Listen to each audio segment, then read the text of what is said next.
अमरावती है वो हिंदी में ले लेंगे। अमरावतीची भाजपची जागा आहे ती गेली आहे, निकाल आत्ताच हाती आलाय, तर काय कसं परीक्षण तुम्ही या सगळ्या गोष्टी? महाविकास आघाडीच्या बाजूनी आहे असं म्हटलं जात आहे, महाविकास आघाडीच्या बाजूने तुम्हाला हा ट्रेंड वाटतो का? आणि अजितदादा म्हटले की तुम्ही आत्मपरीक्षण आणि आत्मचिंतन करावं, बारामती जिंकायला तुम्ही चालला होता असं त्यांचं म्हणणं आहे। खरं तर मी मगाशीच सांगितलं, नागपूरमध्ये शिक्षक परिषद ही नेहमी निवडणूक लढतं आणि यावेळी ही शिक्षक परिषदेचे सिटिंग आमदार, सिटिंग विधान परिषदेला नागो गानार हे शिक्षक परिषदेचे उमेदवार होते आणि शिक्षक परिषदेला नेहमीच आम्ही समर्थन करतो, ती जागा आम्ही लढत नाही। 1000% सांगतो मी, भाजपनी जागा लढली असती तर ती जिंकलीच असती, पण ती जागा आम्हाला लढता आली नाही आणि म्हणून ती जागा शिक्षक परिषदेने लढल्यामुळं आम्ही त्या ठिकाणी समर्थन दिलं, पण नागो गानार कमी पडले आणि त्यामुळे ती जागा गेली आहे। अमरावतीमध्ये खरं तर चिंतन करणारा विषय आहे, त्या ठिकाणी आम्हाला आमची जे आम्ही निवडणूक हरलो आहे ते आम्हाला मान्यच आहे, त्या ठिकाणी आम्ही चिंतन नक्की करू। कोकणमध्ये बघा, कोकणमध्ये कधीही आम्ही जागा जिंकत नव्हतो, ती शिक्षक परिषद लढायची, पण यावेळी ती जागा त्यांनी आम्हाला दिली, आम्ही एबी फॉर्म देऊन लढलो आणि एकनाथजी देवेंद्रजींच्या नेतृत्वामध्ये ती जागा आम्ही जिंकलो। रवींद्र चव्हाण, उदय सावंतजी, केसरकरजी या सर्वांनी त्या ठिकाणी मेहनत केली आणि आमचे सर्व आमदार, खासदार, सर्व बूथपर्यंत कार्यकर्त्यांनी मेहनत केली, आम्ही त्या ठिकाणी कोकण जिंकलो, कधी ती जिंकलो नव्हतो। मराठवाड्यामध्ये 1 महिन्यापूर्वी आम्ही उमेदवार दिला, खरं तर विक्रम काळे त्या ठिकाणी 18 वर्षापासून त्यांच्या शिक्षण संस्था आहेत, 7,500च्या वर त्यांचे कर्मचारी आहेत आणि त्यामुळं ती जागा त्यांच्याकडे होती, आमच्याकडे नव्हतीच। आमची एक जागा गेली ती अमरावतीची, ती अत्यंत महत्त्वाची होती, त्याच्यात तेवढीच जागा गेली आहे आणि त्यामुळं बाकी जागेवर आमचा काही हक्कच नव्हता, नागपूरमध्ये आमचा हक्क नव्हता, उलट आम्ही कोकण जिंकलाय। आमची अमरावतीची जागा गेल्यामुळं आम्हाला चिंतन करावं लागणार आहे, गोष्ट खरी आहे।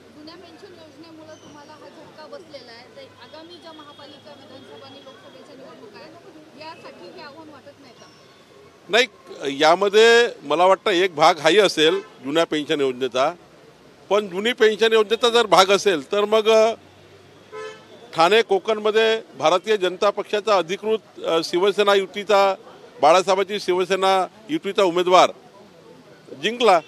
खरं तर आपल्याला याचा अभ्यास करावा लागेल की नेमका फटका कशामुळे बसला, नागो गानारांची अँटी इन्कम्बन्सी होती का, नागो गानाराबद्दल लोकांमध्ये काही म्हणणं होतं का, नागपूरमध्ये हा विचार करावा लागेल, म्हणजे बघावं लागेल। तसं तर मी 3ही सीटमध्ये मराठवाडा, अमरावती आणि नागपूरमध्ये नेमकं काय झालं आजच निकाल आल्यामुळं त्याचं आम्ही चिंतन करू, पण आमची एक गेली, एक ॲडिशनल आली, आमच्या हक्काची एकच जागा होती अमरावती, ती जागा आम्ही कोकणात भरून काढली आहे। त्यामुळं महाविकास आघाडीच्या बाजूने ट्रेंड आहे का असं वगैरे ज्या वल्गना सुरू आहे ना त्या चुकीच्या आहे। अमरावतीचं मात्र आत्मचिंतन मी केलं पाहिजे।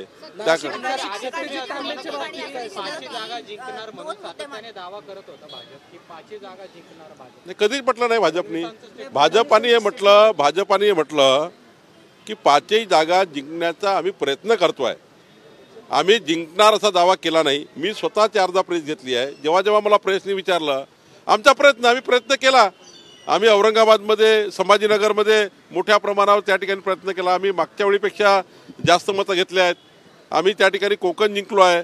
आम्ही नाशिकच्या बाबतीत तुमच्याकडे तुम्ही उमेदवार पण दिला नव्हता नाशिकला, मग तिथं का कमी पडलं? नाशिकमध्ये आम्ही शेवटपर्यंत राजेंद्र विखे पाटील यांचा उमेदवारी द्यायचा विचार केला, पण राजेंद्र विखे पाटील साहेबांनी वेळेवर त्या ठिकाणी ते उमेदवारी नाही म्हटली, कारण आम्ही त्या ठिकाणी तयारीच केली नाही ना। आम्ही मान्यच करतो ना की त्या मतदारसंघात आमची तयारी नाही, ज्या मतदारसंघात आमची तयारी नाही, ज्या मतदारसंघात आम्ही त्या ठिकाणी अपूर्ण आहोत, खरं तर आपण मान्य केलं पाहिजे। आणि त्यामुळे राजेंद्र विखे राजेंद्र विखे हे शेवटी नाही म्हटले म्हणून आम्ही म्हटलं की स्थानिक लेवलला निर्णय करा आणि म्हणून स्थानिक लेवलला भारतीय जनता पक्षाच्या कार्यकर्त्यांनी सत्यजित तांबेला मदत केली आहे आणि सत्यजित तांबेला मदत करण्याकरता सर्वांनीच त्या ठिकाणी पुढाकार घेतला। खरं तर एक युवा कार्यकर्ता आहे, नवीन त्या ठिकाणी युवकाचं नेतृत्व चांगल्या पद्धतीने करेल याकरता स्थानिक लेवलला सत्यजित तांबेला मदत झाली आहे। आघाडीने पण मदत केली सत्यजित तांबेला, मग हे श्रेय कुणाचं सगळं? अजितदादा काय म्हणाले? अजितदादा काय म्हणाले याबद्दल मला माहिती नाही, पण सत्यजित तांबेंना भारतीय जनता पक्षाच्या कार्यकर्त्यांनी संपूर्ण आमचे आमदार, आमचे खासदार, आमची टीम सत्यजित तांबेच्या बाजूने उभी होती आणि ते स्थानिक लेवलचा निर्णय झाला होता, हा काही राज्यांनी घेतलेला निर्णय नाही आणि त्यामुळं मला वाटतं सत्यजित तांबेचाच निर्णय त्यांनी करावा। मी हा दावा आज करू शकत नाही, हा सत्यजित तांबेने ठरवायचा आहे। सत्यजित तांबे जे ठरवतील तो त्याचा अधिकार आहे, ते अपक्ष निवडून आले आहेत, आम्ही त्याला स्थानिक लेवलला मदत केली आहे।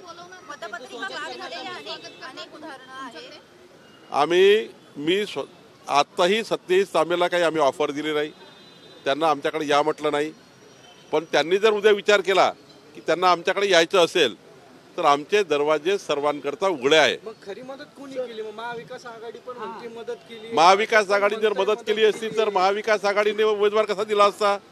महाविकास आघाडीने उमेदवार दिला, महाविकास आघाडीने प्रचार केला, महाविकास आघाडीने उमेदवार देऊन त्या ठिकाणी पूर्ण प्रश्नाचं उत्तर दिलं देता येईल तर मला बरं होईल की महाविकास आघाडीने उमेदवार जाहीर केला, उद्धवजी, अजितदादा, नाना पटोलेजी आणि सर्वांनी एकत्रित येऊन उमेदवार जाहीर केला। सौ पाटील यांना त्यांनी उमेदवारी दिली आणि आता ते म्हणतील की आम्ही उमेदवार दिला नव्हता, हे काही योग्य नाही आहे। तिथे महाविकास आघाडीचा पराभव सत्यजित तांबेंनी केला आहे। सत्यजित तांबेंनी महाविकास आघाडीचा पराभव करूनच सत्यजित तांबे जिंकले आहे। आता कोणी दावा करत असेल तर मला माहिती नाही, आमचा दावा नाही आहे, आमच्या स्थानिक लेवलच्या कार्यकर्त्यांनी त्यांना मदत केली, आमदारांनी मदत केली, आमच्या सर्व नेत्यांनी तिथे मदत केली आहे। पण सत्यजित तांबेंना आम्ही आत्ता असं म्हटलं नाही आहे की आमच्याकडे या, आमच्या पक्षात प्रवेश करा की आमचे सहयोगी व्हा। जर सत्यजित तांबेला जे वाटेल त्याचा अपेक्षा आहे त्यांनी विचार करायचा।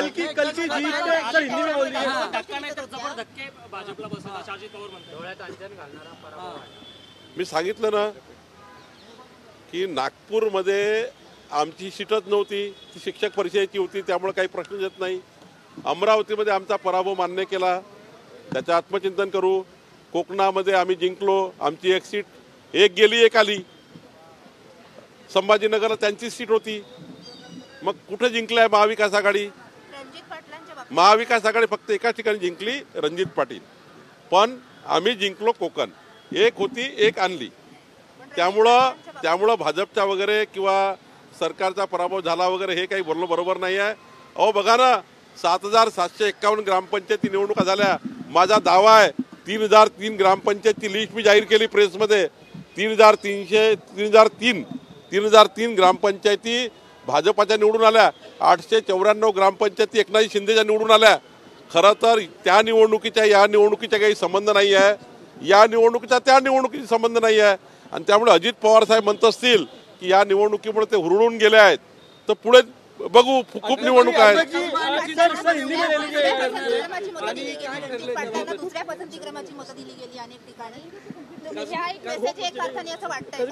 हो, एक गोष्ट खरी आहे की 4-5 हजार मतं हे रणजित पाटील यांच्याकडे क्रमांक 2 टाकलाय, 1 नंबर कुणाला दिला नाही।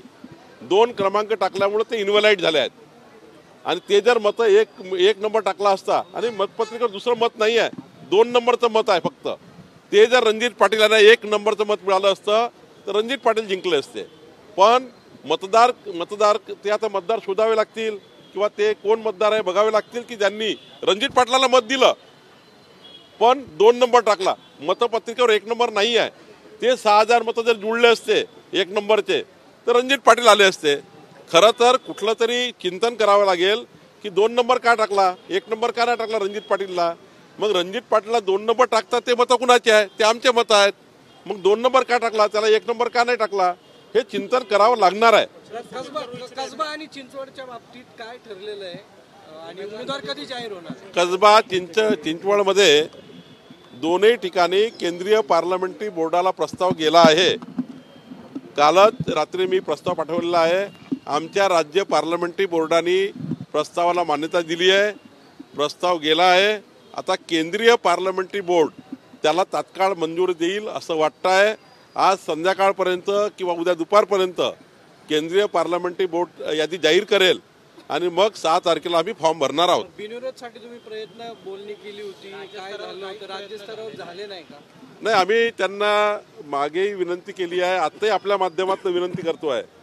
आपल्या माध्यमातून मी उद्धवजी, अजितदादा, माननीय शरद पवार साहेब, माननीय नाना पटोलेजी, वंचित आघाडीचे नेते माननीय प्रकाश आंबेडकरजी, मनसेचे नेते राज ठाकरेजी, या सर्वांना विनंती करतो, सर्व पक्षाला विनंती करतो आहे, भारतीय जनता पक्षाचा अध्यक्ष म्हणून, की आपण सर्वांना माझी विनंती आहे की 8 महिन्याकरता ही निवडणूक, वर्षभराकरता, 1.5 वर्षाकरता जे काही राहिलं आहे, एवढ्या काळाकरता ही निवडणूक लढण्यापेक्षा सर्वांनी भाजपची जागा असल्यामुळं सर्वांनी या निवडणुकीमध्ये निवडणूक लढू नये.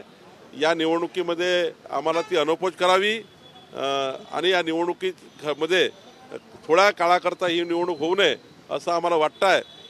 जर त्यांनी निवडणूक लढली तर आम्हाला लढावीच लागेल. सर अध्यक्ष जी, मेरे 2 सवाल है सर हिंदी में. एक पहला है कि आप अपनी प्रतिक्रिया दे दीजिए, कल के जो नतीजे आए हैं, चर्चा सबसे ज्यादा नागपुर सीट की हो रही है.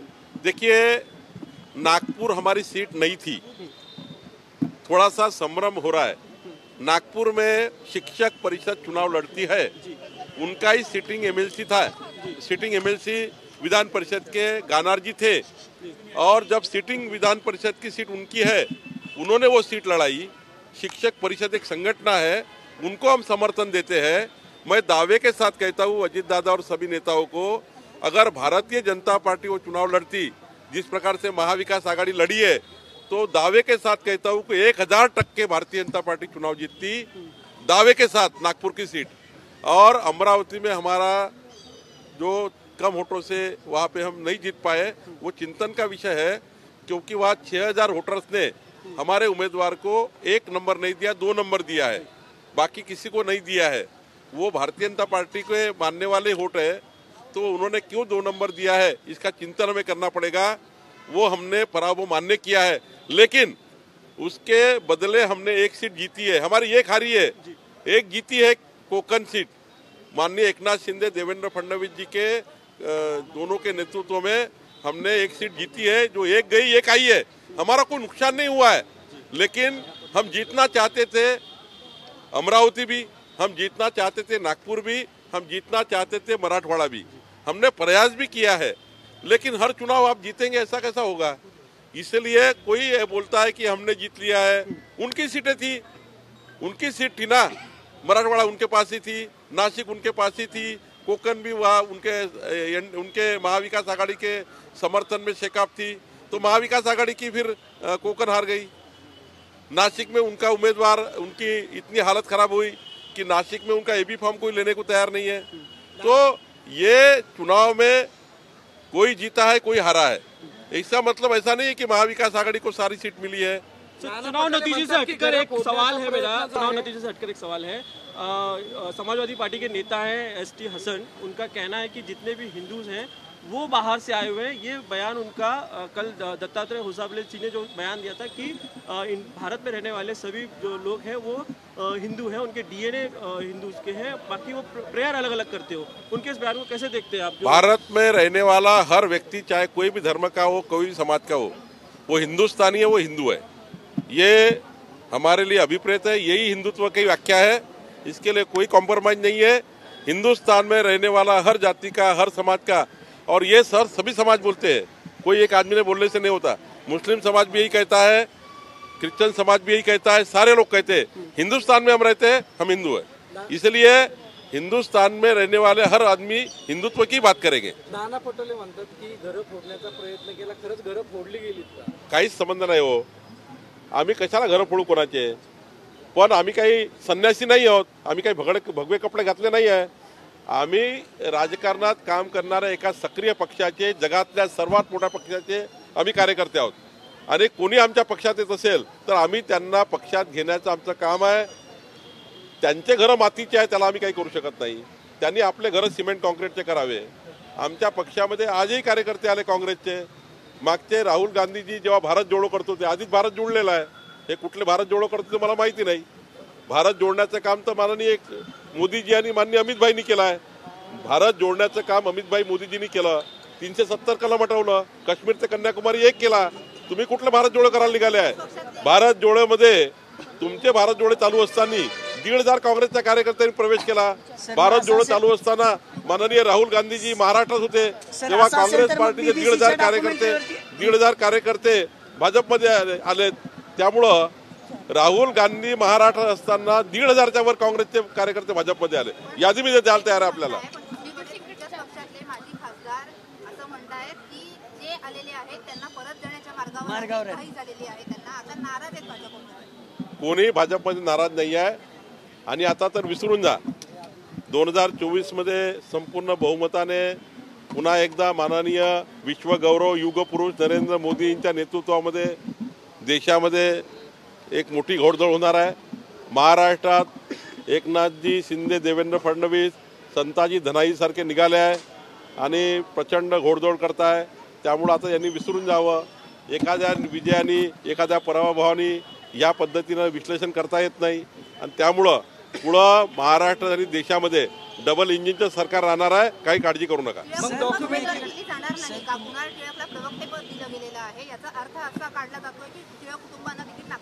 कुणाल टिळक यांचा मागच्या 15 दिवसापूर्वीच प्रवक्त्याची यादी तयार झाली. पहिली यादी जाहीर झाली, दुसरी यादी जाहीर झाली.